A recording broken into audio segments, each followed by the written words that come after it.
Hello, long time no see. I am back for my final 75 hard of 2024 video ever. This video has been weighing on me for the last, I think it's about 6 weeks, 7 weeks since I finished 75 hard. I think 2 weeks before the end of my pregnancy, and then today marks 5 weeks postpartum, so about 7 weeks. But I just wanted to do this video to talk about how my journey has been since finishing 75 hard, the crazy story of like what happened, like literally from the night that I finished 75 hard onwards. It's just been absolutely insane. And also just to share kind of like my thoughts, my learnings, my results, and my next steps in terms of 75 hard and postpartum and all that sort of stuff. So this is just a little intro. I will try to do, I don't exactly know how to do like the chapters that you can do on YouTube videos. It's funny because every video that I've done since starting this journey, I've learned something new for each and every one, so I feel like each one is progress. So that's going to be what I'm going to try to do. If I can't figure that out, I'll at least try to do timestamps in like the description or something. Again, not something I've done before, so I'll try to figure something out. But the way that I want to kind of structure this video is, you know, for people that don't know what is 75 hard, that'll be a really brief overview. My journey, my results, my learnings, what would I have done differently now that I've completed it and looking back, my future plans, as I said, and then I'm going to leave the story time for the very end, because there might be people here that do not care about my life or what happened directly after finishing 75 hard, and it is a bit like mental as well. Like my dad passed away, I had a baby, it was mad. So literally life and death situations. So yeah, so that's what we're going to do. So just to get started on like what is 75 hard, I do have notes here because there is so much that I want to say on this, and again, this might be a fairly long video, but I just want to get it all into one video, and you can again watch different parts of it if there's only certain parts that you're interested in. But yeah, I just want to close this off so I can move on to what the next thing is, which we'll talk about later on. So what is 75 hard? So this is a program. It's meant to be a 75-day program, so about 10-ish weeks, 10 and a half weeks, 2.5 months, where you complete a set of tasks every single day. So there's no day off, and it was created by a guy called Andy Frisella. So in 75 hard, you have to drink a gallon of water a day. So that's pure water, no dilutables in it, no nothing, no flavored water. And a gallon, I translated that into 4 liters. So I focus on 4 liters of water a day. 2 45-minute workouts. One of them has to be outside, and they have to be at least 3 hours apart, so that really brings in time management and stuff. 1 progress pic a day. So a progress picture seems like such a small thing, but like actually a lot of people end up failing on that because they just forget about it. They focus on all the big things, and I suppose that teaches you the value of focusing on all the minute details. Your diet, so you pick whatever diet you want, but once you've decided what your diet is, then you stick to that specific diet. There's no cheating, no alcohol, no change of diet throughout the 75 days. And then also you have to read 10 pages of a non-fiction book. So that could be a business book, self-improvement book, or whatever kind of book, but non-fiction, 10 pages every single day. So that is what 75 hard is. My journey on 75 hard. Let's go. So I originally started 75 hard pregnant. I was 21 weeks pregnant. It was New Year's Day, so I pretty much decided a couple of days before New Year's that I was going to do 75 hard. I had no intention of ever doing it before then, and I had no idea what I'd be able to do with being pregnant. But I was 21 weeks pregnant. It was a Monday, and I knew that I'd be like gaining weight because obviously I'm pregnant and all that sort of stuff, and it wasn't so much like for health benefits or anything while I was pregnant, but I was really focused on my postpartum experience.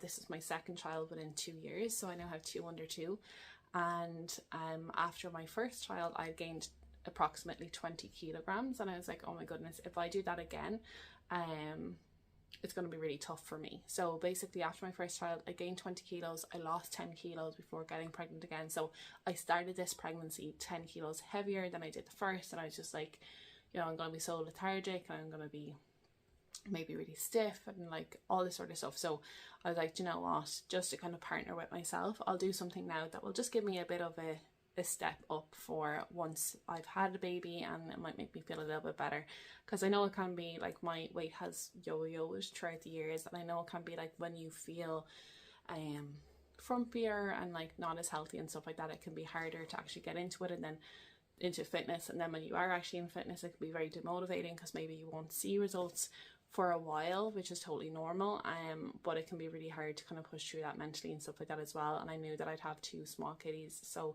it's like, look, this is why I'm going to do it. And that was basically the only reason for me to do it at the start.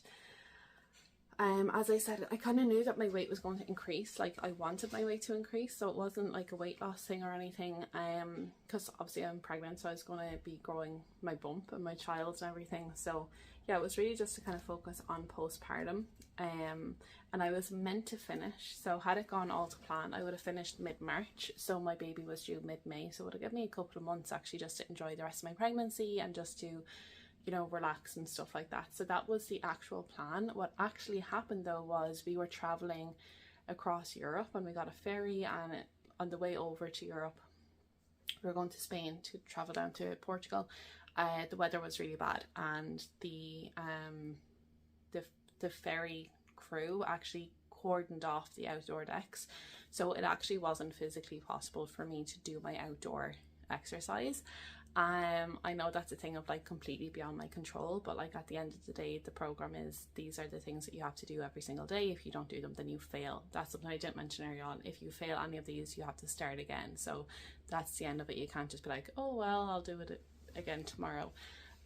No, you have to start from scratch. So that's basically what I had to do. So I ended up actually failing.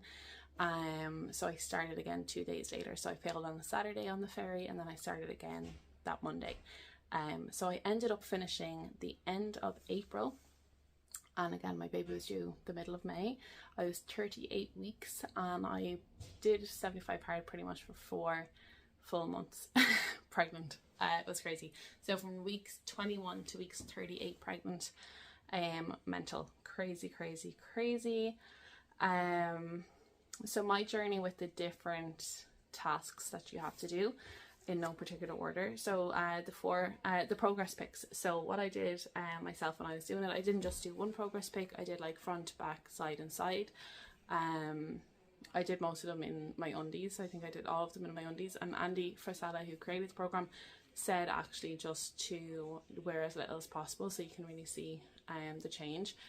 And do I regret that? We will find out later on, and what I would do differently. But that's what I did. So I was really able to see kind of like my bump changing. Exercise, so I did predominantly walking and yoga, and then a little bit of indoor swimming. But my days pretty much were like pregnancy yoga and a walk outside. Both are totally fine. You don't have to be killing yourself doing 75 hard. Now I just kind of go into like where I am now as well, my journey. I haven't actually done any exercise. I've done maybe like one walk. And there's a reason for that, so if you listen to the story at the end, you'll find out why. But I had literally, from the day that 75 hard finished, that night everything went crazy. Like, I'm so lucky that that was actually the day that I was due to finish, because otherwise I would not have been able to do 75 hard physically. But yeah, I've literally done nothing in the last 7 weeks at all. Diet, so the diet I chose was just no junk food. There wasn't like a specific thing, so no chocolate, no sweets, no fizzy drinks, no like chips or french fries, whatever you'd call them in America. Just no kind of like crap like fast food, takeaway food and stuff like that. But I did still have like protein bars and stuff, so they were kind of good for the sweet tooth. But yeah, I found that fairly handy, to be honest. It was easy enough. I didn't really mind not eating any kind of bad food. Now that's all gone out the window as well, and again you'll find out why later on if you listen. But yeah, it hasn't been good the last 7 weeks, I will say that much.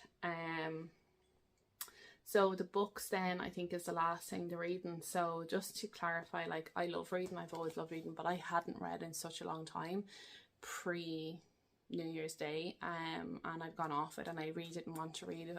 So that was actually like a big struggle for me, was to do the reading, because it was just so boring and I just did not enjoy it. Even though it was nothing to do with the books, it was just me, I just wasn't in the headspace at all for it. But I will go through what different books I read. So I ended up reading 6.5 books throughout the 4 months, non-fiction, and then in the last couple of weeks I also started reading fiction books again, and then listening to fiction audiobooks, which I'd never done before. Fiction audiobooks. I'd only ever listened to like non-fiction audiobooks, so by the end of it I was actually kind of reading 3 books at a time. But the books that I read were Robert Kiyosaki's Escape the Rat Race. This is actually a children's book, and it's actually a comic book as well. I, as I said, was not reading at all, so this was like a really nice way for me to get back into the swing of things. Then the next book I read is a book that I actually contributed to. So I wrote this book, or a chapter of this book, 4 years ago, Monetize Your Message. It was 2020, obviously everything went crazy in the world at that time, but I read this book and I actually never ever read it, because in my chapter, the first paragraph is actually repeated twice. It's only a couple of lines, but when I first received my book and I opened it up, I seen that, and it just like annoyed me so much. And then I just had it in my head that like the whole thing was really cringe and stuff like that, and I was just really like talking down on myself. So this was an excuse for me to read my own book. So I ended up reading like all of the other chapters. There's 21 women that wrote this book, so I read the 20 other chapters, and then I left my chapter to the end. And I was actually blown away by my chapter. I really, really enjoyed it, and it was such a good confidence boost, and it's just a really good reminder that like I had been putting myself down a lot, and it's actually inspired me to write more. So that's what I'm going to be doing. So that was a really cool experience for me. But Monetize Your Message, my book. The next 2 books, and I've never read these kind of contributor books before, but the next 2 books are books that my husband contributed to. So one is Relentless, and one is The Secrets of Successful Men. As I said, he has a chapter in both, but obviously there's a lot of other people that have also got chapters, so there's different authors, and all the authors of my one. So that was really cool, obviously, to read his, and then also to learn the stories of all the other people that are in these books. I changed it up then. At the end I was kind of like getting fatigue from reading those kind of books. So I had bought my husband a book for Christmas, which I had no intention of reading, but I picked it up. It's How to Teach Economics to Your Dog. Really interesting book, really kind of like easy reading, but yeah, I actually really enjoyed this and got through it fairly fast. So would recommend this book. I then read Think Like a Monk, and this is coming up to the end of 75 Hard. Of my 4 months of it, and it's quite a big book. Like, I don't know, Jay Shetty, is he a bit controversial? I'm not sure. I had no intention of again ever reading this book, but just because I had to read a book, I was like, okay, I'll read this one. It was good enough. I think if you're starting off on a self-development journey, it's probably a good one. For someone who's been in it for so many years. It was just kind of like, yeah, I get you. But what was cool about this was you do get a bit of insight into like the life of a monk, which was cool. So yeah, and it has a little kind of personality test in it, which I love a personality test. So for that reason, I'd recommend it if you're starting out, why not? And then last but not least, I finished off on this book, but then 75 Hard finished, and then once it finished, as I said, all hell broke loose in that night. So I stopped reading, but I'm back reading it now, so I'm nearly finished. It's Chicken Soup for the Women's Soul, Jack Canfield. I've never read Chicken Soup for the Soul either, but that was there, and I was like, you know what, I'll start reading it. And it's actually quite enjoyable, just like loads of like really short stories. Like one of them's like, or some of them are like half a page. Some of them might be like, the longest might be like 4 pages long.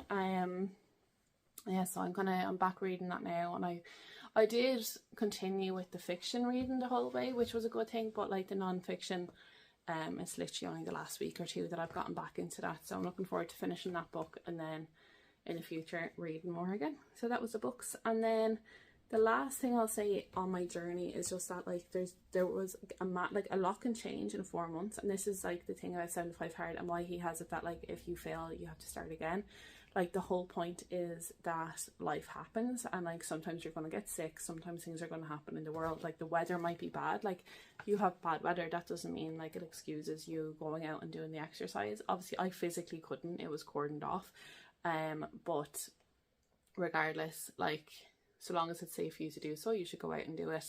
And if you don't do it, then you fail, and if you can't do it, then you still fail, but that's okay because life happens and sometimes you fail. Oops. But anyways, yeah, it was mad. So I started off the 1st of January, finished the end of April. Obviously there's like huge weather shifts in that time. I also travelled, we went on a baby moon over to London, which was really cool. Like we stayed in the Shard, and we just had like lots of walking on both of those days, like hours and hours and hours of walking.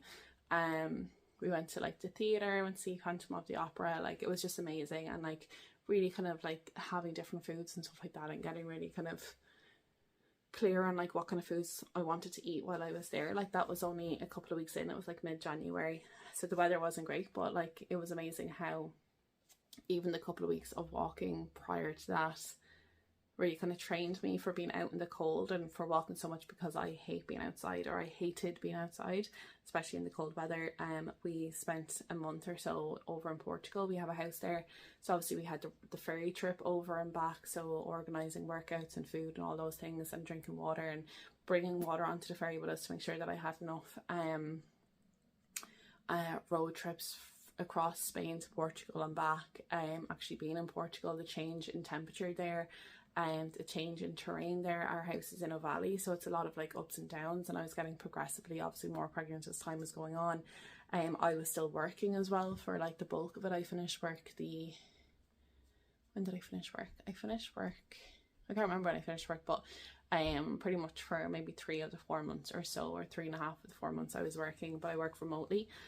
So that did help obviously, but I also have a toddler, as I said, so I have a 1-year-old, so working around work and a toddler, and thankfully my husband was off work for the whole time, so he was able to be with her during the day, but I still had to be able to get up and do my yoga first thing in the morning. Like I had to set my alarm at 6:30 every single morning to be able to get up to do the yoga, or else it just wouldn't have been able to happen, and to get like 2 litres of water into me and get my 10 pages read before even starting work or before she woke up. So there was a lot of like time management there that had to go into that, which was a bit insane, like crazy times. And then other than that, like during the times that I was doing 75 hard, while we were in Portugal, we were doing like a house construction, like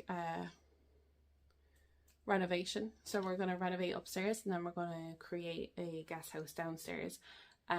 So while we were there, it was like also very, very busy kind of getting different quotes from different construction companies and all that sort of stuff, which was mad. And then obviously learning how to create videos on YouTube, which I'm still learning, and that's been really enjoyable as well. So that was being really, really fun. But it has been an absolutely mental journey. And then of course at the very end, if you're watching any of the vlogs, you'll have known that, you know, a family member got really sick. That family member ended up passing away just after doing 75 hard. And in the last week, literally the last week, it was clear that they weren't going to make it, like my dad. So yeah, it was really hard, just kind of like powering through. I don't know if I would have been able to do it if I hadn't been so close to the end. Like if I had still been in the middle of 75 hard and we got that news, I might have just said like, oh, forget it. But yeah, it was crazy. Storms, hot weather, sicknesses myself. It was a mad 4.5 months or 4 months, but we got there in the end. So that was my journey in a nutshell, and the books that I read and how I got on. And oh yeah, the water was fine. I had no issues drinking the water at all. So yeah, next up we will talk about what I learned. Okay, so as I mentioned, I'm now 5 weeks postpartum, 7 weeks post 75 hard. And on this section I just want to talk about the different tasks and kind of what I learned from each one. or just in general what I learned from doing the whole program. So with the diet, like as I said, it was mostly just like not to eat junk food, or what, like eat what I would consider like good food or like not bad food. I don't think there really is any like good or bad food, but like that's just like in my head. It just, at the time there was no rhyme or reason, it was just like in my head, like no, I'm not eating that, yes I am eating that.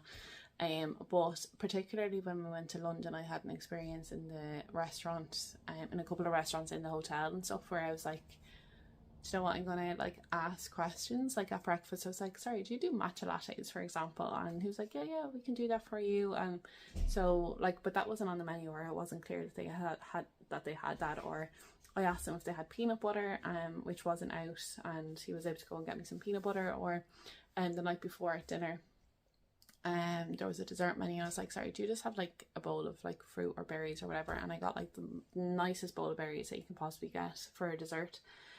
Like just things like that, like just thinking outside the box, like not getting restricted down to like what's written on the menu or what's out for the buffet or whatever. Just being like, sorry, do you have this? And chances are they probably do. So that was just like a really cool learning for me. In terms of the exercise, both on the yoga and the walking, so walking outside was like, I hated it so much. It was my worst part of 75 hard. And I just by chance, because I was working and stuff, I was leaving it till the end of the day at the beginning, when it was obviously a lot darker because it was winter time, and then I was tired, and also I'd been putting it off, and it made it really hard. So I ended up swapping that to like midday during my lunch, and it just made it so much better. Like I knew it would be the warmest part of the day because it was midday, but also I wasn't so tired, and it was a lot brighter, so I was able to enjoy it more. And then obviously as the weather got better, I started enjoying it more and more and more. And it's got to the stage now, being postpartum and like being in bed, the weather is lovely now. It's now June, and it's been lovely here in Ireland, and I'm just looking out the window wishing that I could go out. So that's been like a huge transformation in terms of like my mindset and stuff, and wanting to be outside more. Yoga is hilarious. I've never seen myself as someone who does yoga ever. And I remember the first couple of sessions, like I decided I'd get up at 6:30, so I'd be up like way before my toddler would get up.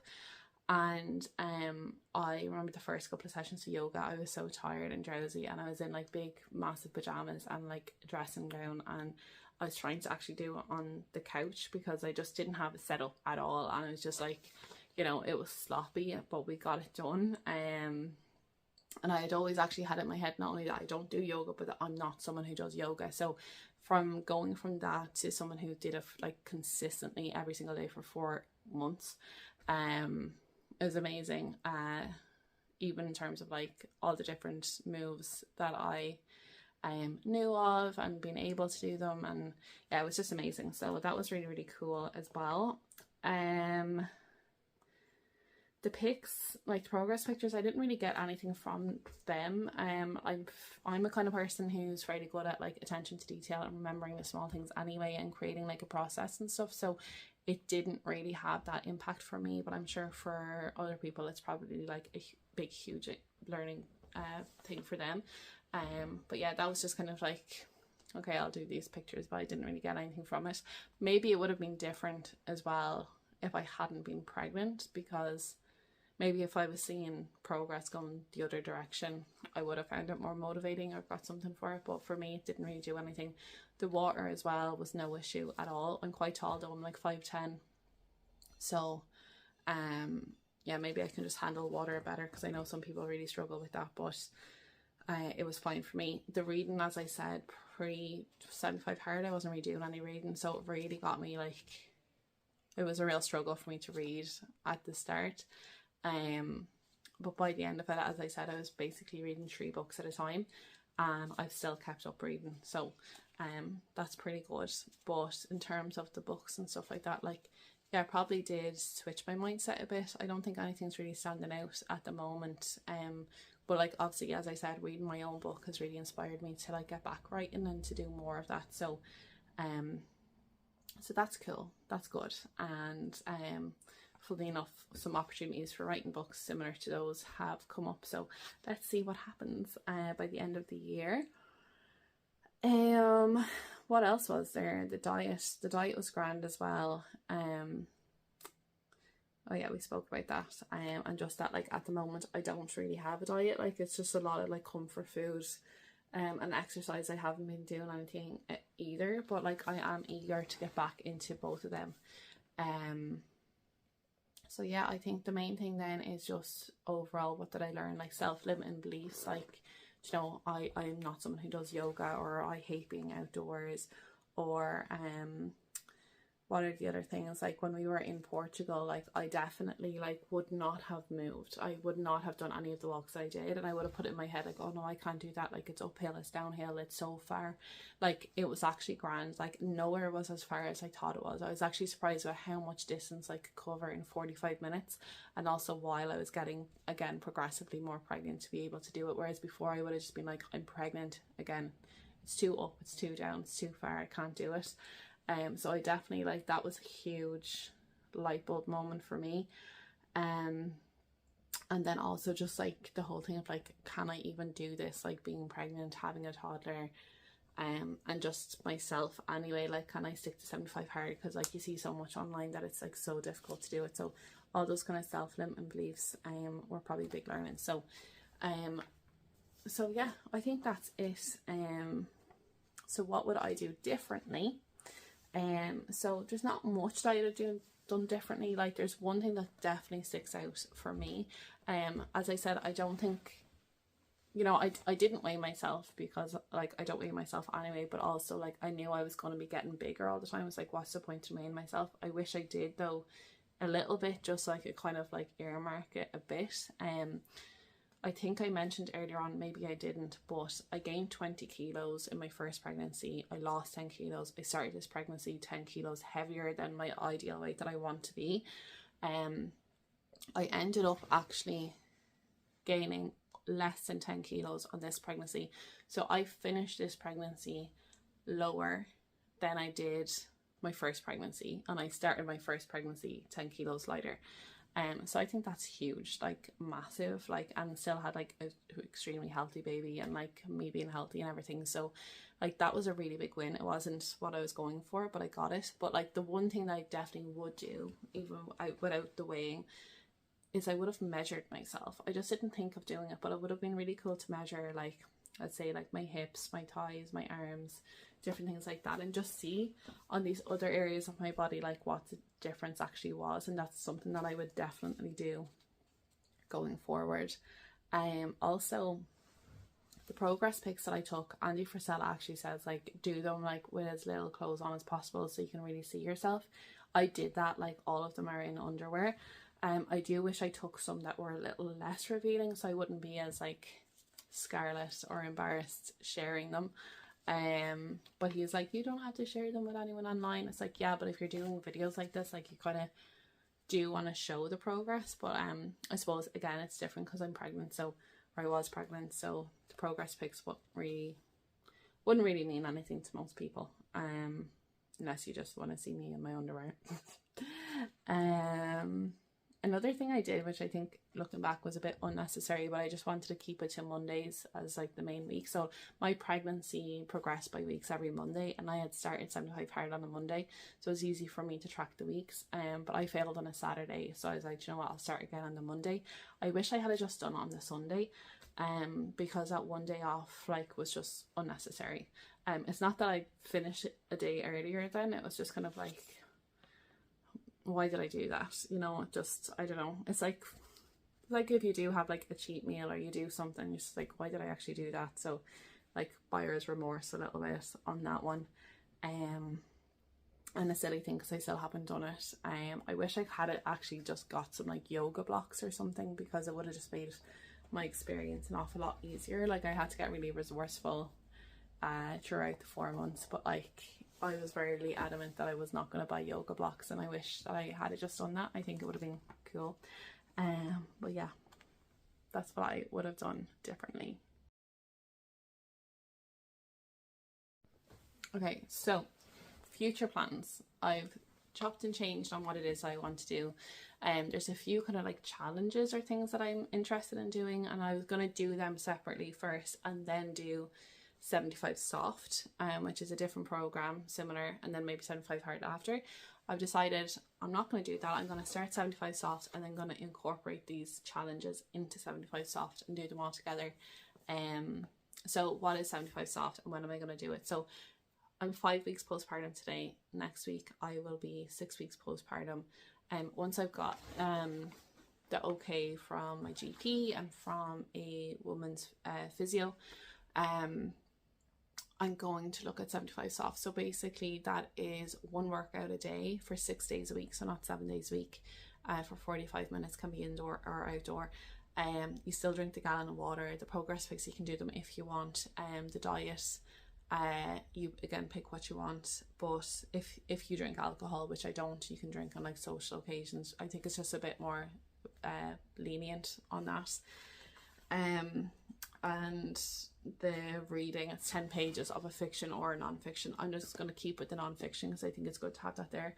And then I'm also going to add in my own. I want to do like 5 or 10 minutes of Duolingo Portuguese per day. So that's what I'm going to do. And I want to start at maybe the beginning of July. So I'll finish that. I should finish that the middle of September.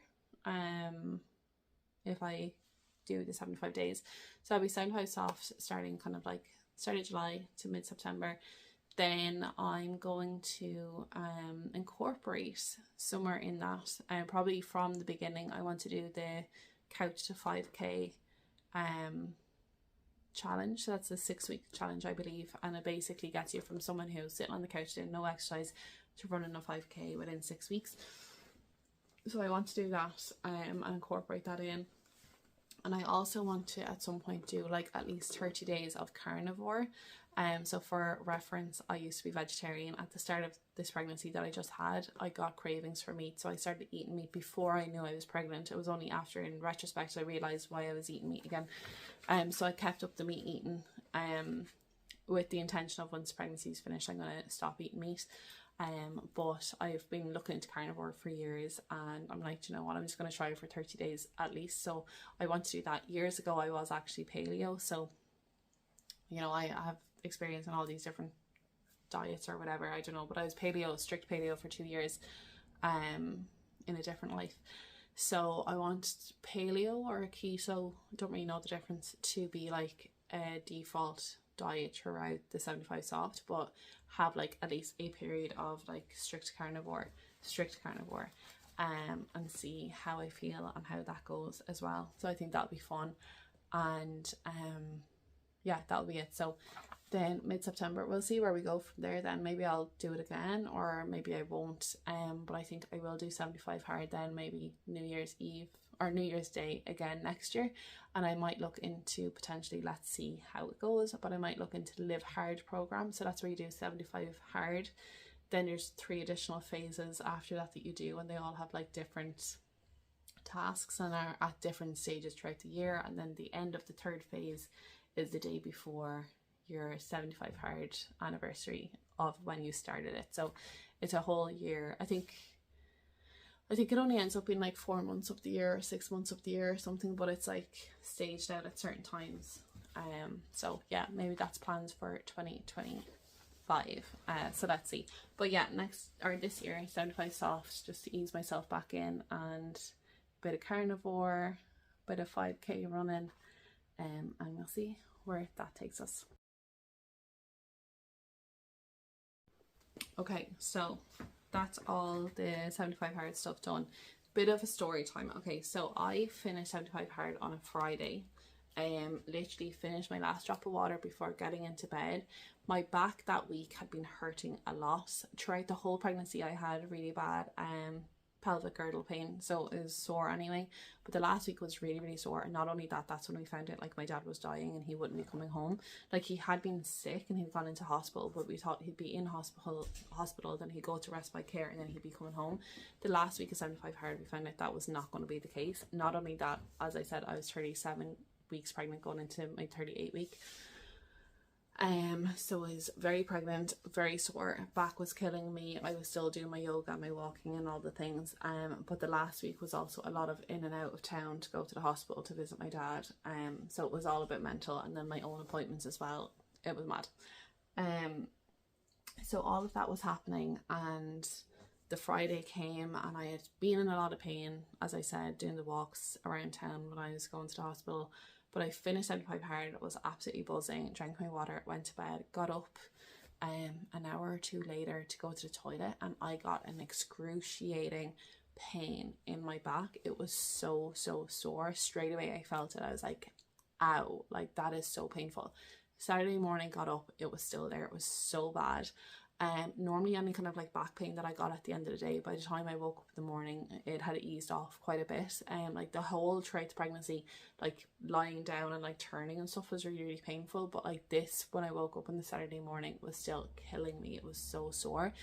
Still went in to visit my dad, but by the end of the visit I was in so much pain. My husband went out and asked the staff if they could use a wheelchair to bring me out down to the car, just to bring me home. So yeah, it was literally like my husband wheeling me in a wheelchair, my daughter on my lap, and then my sister carrying my bags or something. I don't know why my sister was with us, but she was with us for some reason. Anyways, it was mental. So we got home that Saturday evening, and I was just in so much pain. It had not eased up. If anything, was getting worse. And I started looking up things online because I was like, what is going on? And they were like, maybe you're in early labour. So I rang the hospital. They were like, look, take a couple of paracetamol. If it doesn't clear up in an hour or two, come in. So we did that. So we went in and we checked, and they were like, look, it's probably just sciatica mixed with pelvic girdle pain. I did have sciatica when I was a teenager. They're like, it's probably just that, but like, we want to keep you in for the rest of your pregnancy because your baby is transverse, which means it's sideways. And it's not safe at this stage of your pregnancy for you to be at home. Like, if anything was to happen, if your waters were to break or anything, especially because it's your second pregnancy, chances of that happening is much higher. But if any of that was to happen, like, there's no way for your baby to come out, so like, you have to stay in. And I was like, I'm not prepared to stay in. I was like, no. And also, like, I was just thinking, like, my dad, and what does that mean? And I have a daughter at home, and it was absolutely horrific. So like, just to give you like where my mindset was at, like, I just was bawling my eyes out. I was like, no. Like, I had 2 weeks left of my pregnancy. I had my dad's birthday, I had my mother-in-law's birthday, I had my wedding anniversary. I wanted to go to the cinema, I wanted to eat popcorn, I wanted to go for meals out. Like, the last 4 months of my pregnancy, I had been doing 75 hard. I was like, I just want to really enjoy my last 2 weeks before the baby comes, because I was able to do that on my first. And I had all these thoughts and ideas and plans, and here was this doctor on a Saturday night at like midnight saying, like, you're gonna have to stay in for the rest of your pregnancy. I was like, this is the worst ever. So I stayed in that night. Sunday morning comes around, the doctor comes around, and he's like, look, technically you're 37 weeks until the Monday. So this is a Sunday. Monday is my 38 weeks. He's like, technically you're 37 weeks, so the danger, the risk starts arbitrarily on the 38th week. So he wanted me to go home because of my dad. So he was like, oh, your baby's actually head down at the moment. So she just kept flipping, basically. And you're still only 37 weeks, so we're going to send you home. And then I had an appointment, my 38-week appointment on the Tuesday. He was like, you're coming in on Tuesday anyway. If anything changes between now and then, come in. But go home, visit your dad, do what you need to do. So I was like, great, delighted. So I left, was all good on the Monday. Tuesday went into my appointment. She was sideways again. So they're like, right, you're definitely staying in now. You're officially 38 weeks and you're staying in. So that was on the Tuesday. The Wednesday, what they tried to do was like manually, if anyone's interested in pregnancy talk, this is where we're going into that, manually manipulate my baby into like the proper position for birth. But she just refused to do that. She was happy enough to flip-flop on her own accord, but she did not want to move when the doctor tried to get her to move at all. So that failed. That was the Wednesday. I knew at this stage my dad was going to die at some stage, and I was like, right, I either have to birth this child before he dies so that like I can recover before the funeral, or try to prolong this baby being birthed as long as possible so that I can do the funeral before, like, while I'm still pregnant. And obviously, like, I can't plan either of them. I can't plan when he was going to pass, and I couldn't plan when she was going to be born. And the two of them were holding out. She just kept flip-flopping. Like, every single time I get checked, I was like living in the hospital at this stage, so hence no exercise, all hospital food and everything. She kept flip-flopping, so I had no control over her and what she wanted to do. And my dad was like holding out somehow. I don't know how he was holding out for so long. He did end up passing that Thursday, and it was a bank holiday weekend as well. So he passed on the Thursday, which meant that the wake was going to be on the Tuesday, the following Tuesday, and then the burial was going to be on the Wednesday.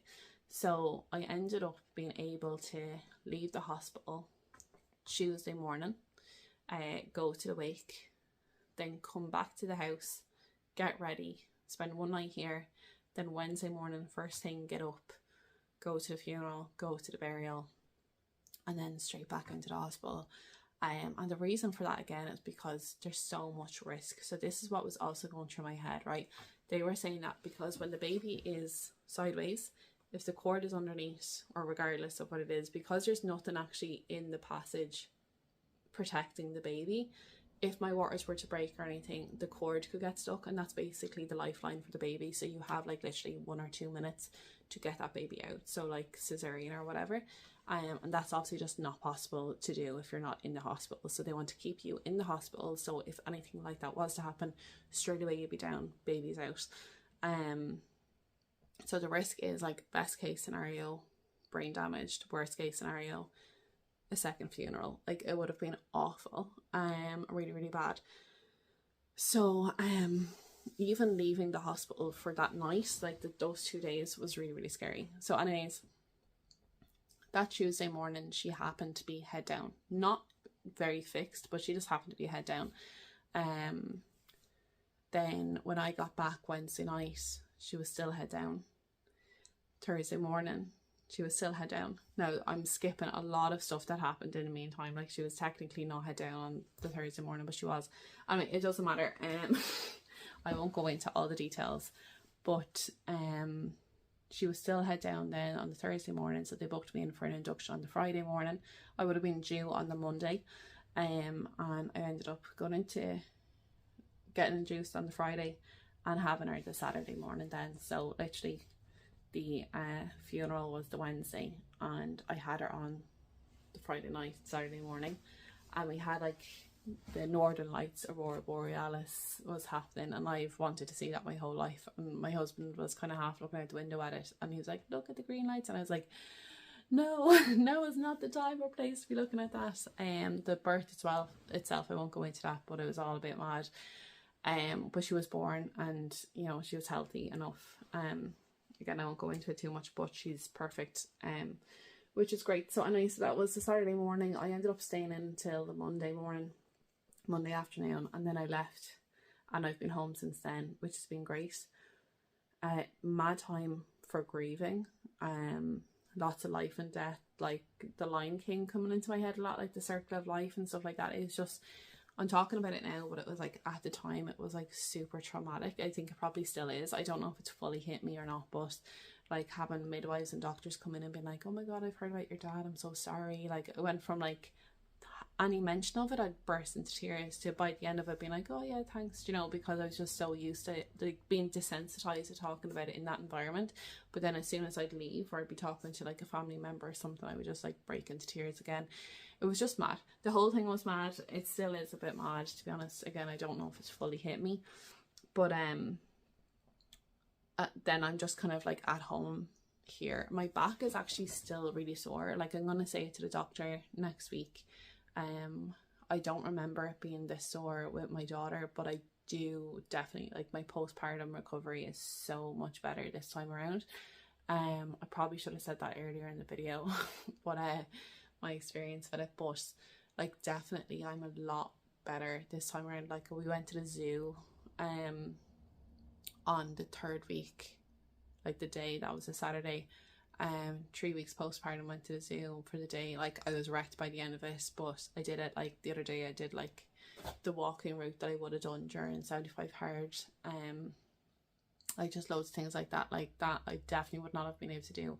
It also helps that like I've got a dream baby that literally just sleeps all the time. I'm breastfeeding, so obviously it's tiring, like waking up and feeding her and stuff, but other than that, like considering I've got like 2 under 2, like the 2 of them are absolute dreams. My postpartum recovery is definitely way better. As I said earlier, I didn't gain literally half as much weight as I did the first time.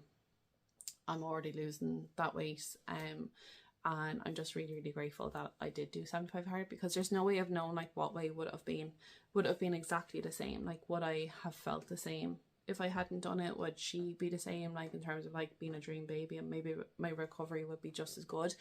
Or would it have been totally different? Maybe the birthing experience could have been totally different.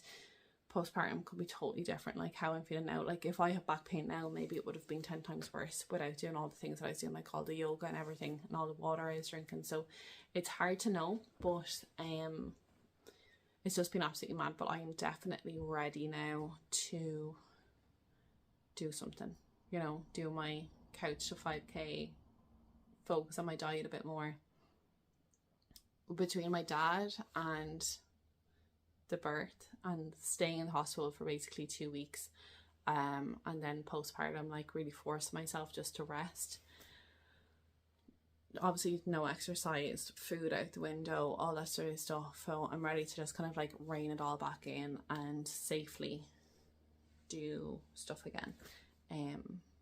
So yeah, that's my story time. That was my experience. I'm very happy to finish off this video, move on from the 75 hard journey that was prolonged a month and a half and is still going on all this time later. I'm excited to move on from all the highs and lows of what happened, but in that time it was absolutely crazy. I won't talk about my dad anymore because I'll probably get really upset, but yeah, it was tough. So on to the next adventure. I will record videos, I think, for the future challenges that I'm doing, and also I'd like to do a video on the construction work that we're doing over in Portugal. I think that'd be cool, and different things like that. So on to the next adventure, and thank you for watching if you made it this far. And if you haven't watched any of my other videos, I do have it all kind of recorded throughout the journey as well, so I would recommend watching them. Okay, cool. Thank you and goodbye.